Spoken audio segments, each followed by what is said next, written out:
tema do livro de Apocalipse é sempre a vitória de Cristo e da sua igreja. Esse livro também pode ser chamado do livro do trono, porque esse termo trono aparece 30 vezes no livro. Que vitória de Jesus e que vitória da igreja é esta? A vitória contra o diabo, contra o mundo, contra o anticristo, contra o falso profeta, contra todos os ímpios, porque todos eles perecerão, mas a noiva do Cordeiro triunfará.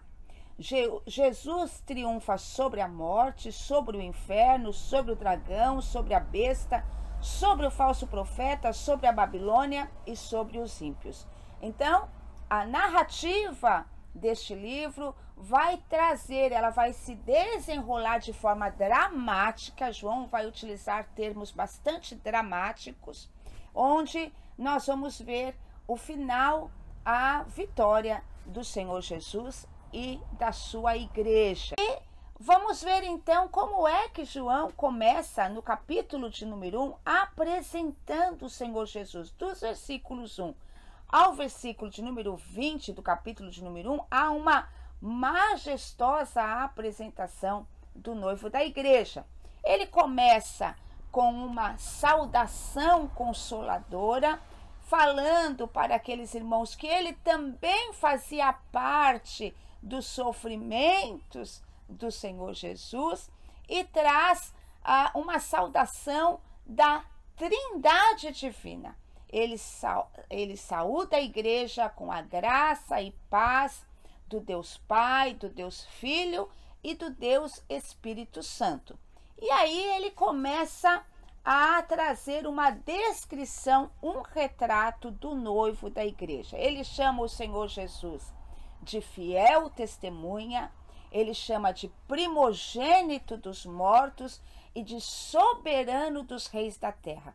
O livro do Apocalipse, ele é tão glorioso, porque cada vez que você lê este livro, você começa a enxergar o retrato do noivo, aquele que nós esperamos, quem ele realmente é, e não quem muitas vezes é descrito ou retratado em algumas igrejas de modo precário, de modo pobre, de modo miserável, sem dar atenção àquilo que já está revelado nas Escrituras Sagradas. Então, ele é a fiel testemunha, ele deu o exemplo, ele foi fiel até o fim, para que nós também seguíssemos o seu exemplo e buscássemos essa fidelidade. Ele foi o primogênito dos mortos para nos dar esperança. E nós estamos no ano de 2021 e vivendo em um tempo bastante difícil. O ano de 2020 foi o ano da pandemia, o ano do Covid. Estamos novamente vendo aí muitas mortes. Muitos dos nossos irmãos tiveram baixas nas suas casas, queridos, parentes, pais, filhos, irmãos, pastores que morreram por causa desta terrível doença.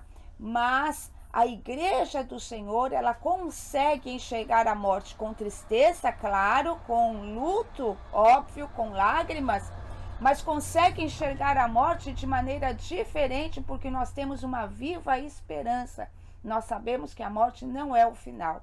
Nós sabemos que os que morrem em Cristo estão muito melhor do que aqueles que ficaram, porque encontraram com o seu Senhor, onde não haverá mais dor, onde não haverá mais tristeza, não haverá mais frustração.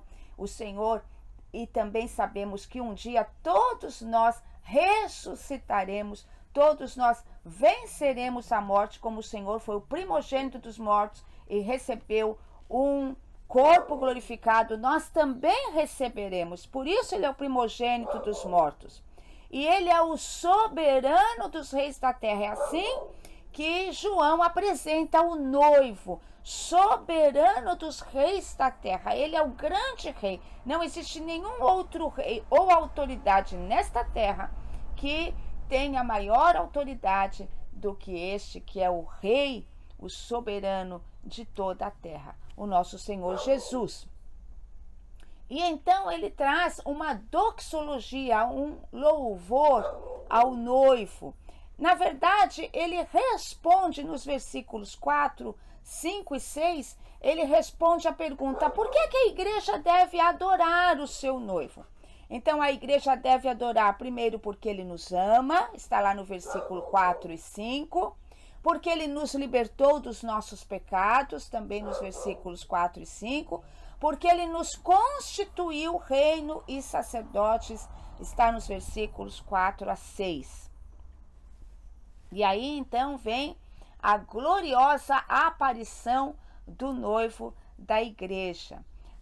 João diz que alguém toca nele, quando alguém o chama, e quando ele se vira para ver quem chama, ele vê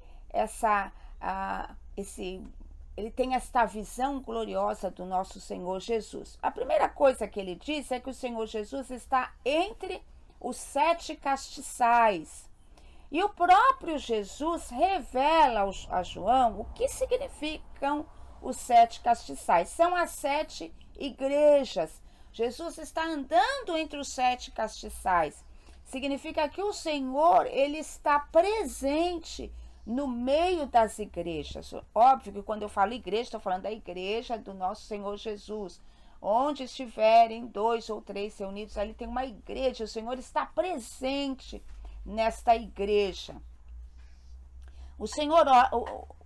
João olha para o Senhor e ele está vestido com uma veste comprida e cingido com um cinto de ouro. Está em Apocalipse capítulo 1, versículo 13. O que a veste comprida significa? O que essa veste talar, veste comprida significa?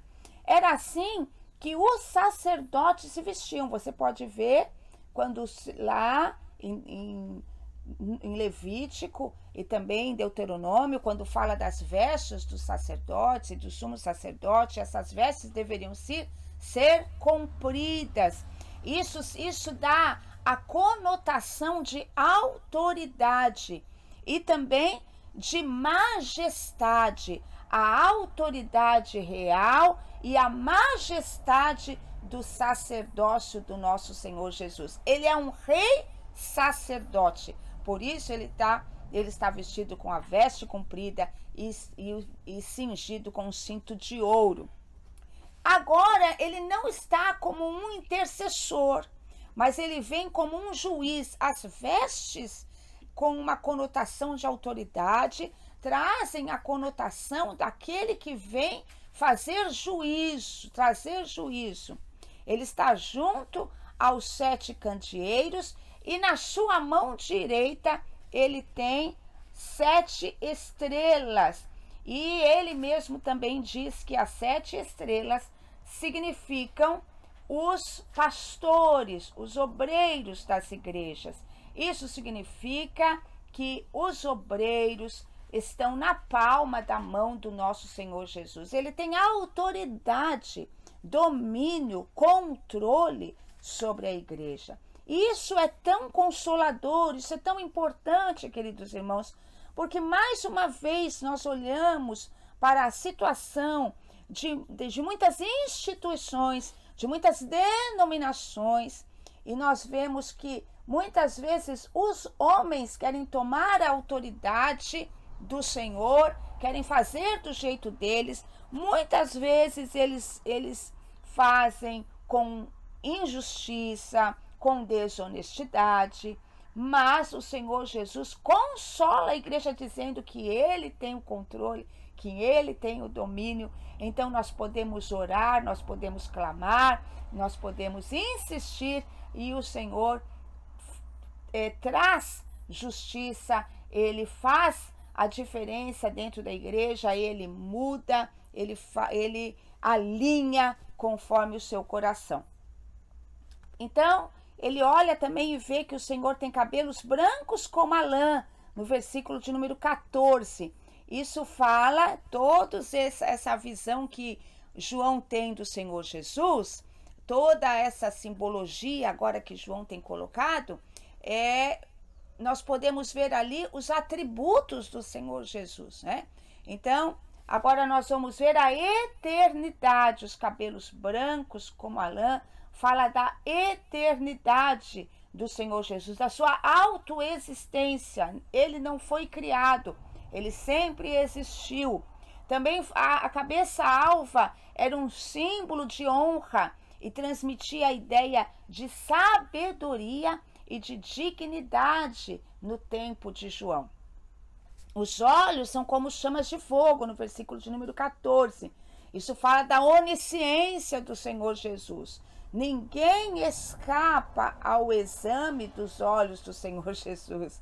Muitas pessoas pensam que podem enganar a igreja e às vezes até enganam dentro da instituição algumas pessoas, mas nunca enganarão o Senhor Jesus, porque os seus olhos são como chamas de fogo. Ele faz esse exame, ele examina, ele conhece, ele tem onisciência, ele conhece até mesmo os nossos pensamentos. A Bíblia diz que antes de nós falarmos, ele já sabe aquilo que nós falaremos. A onisciência com os olhos de chamas de fogo. Os pés como latão reluzente, versículo 15, fala da onipotência. A ideia de latão reluzente é a ideia de força, de poder. Fala de todo o poder que está nas mãos do Senhor Jesus, da sua onipotência. E também fala de um caminhar desimpedido e livre. Jesus não pode ser domesticado, ninguém pode dar ordens a ele, ninguém pode dizer o que ele deve fazer, porque ele age com soberania e com todo o poder e com toda a autoridade. Depois ele vê a voz do Senhor Jesus como o som de muitas águas, no versículo de número 15 ainda. Isso fala do poder irresistível da palavra de Deus. Da sua boca também saía uma espada aguda de 2 gumes. E a espada de 2 gumes, então, a espada fala da palavra de Deus, da palavra do Senhor. E ela tem 2 gumes, porque essa mesma espada, essa mesma palavra, tanto salva como condena. Salva aqueles que aceitam, salva aqueles que se rendem e condena aqueles que não aceitam, aqueles que não se rendem. Então, é o poder dos 2 gumes da palavra do Senhor. Já falei sobre as estrelas e o rosto do Senhor Jesus, que brilha como o sol. Isso fala da glória que o Senhor Jesus tem. A glória, aquela glória que Moisés quis ver quando subiu no monte, insistiu para o Senhor para ver a glória de Deus. E agora João olha e vê o rosto do Senhor Jesus brilhando como a luz do sol. É a glória do Senhor Jesus, o Shekinah de Deus.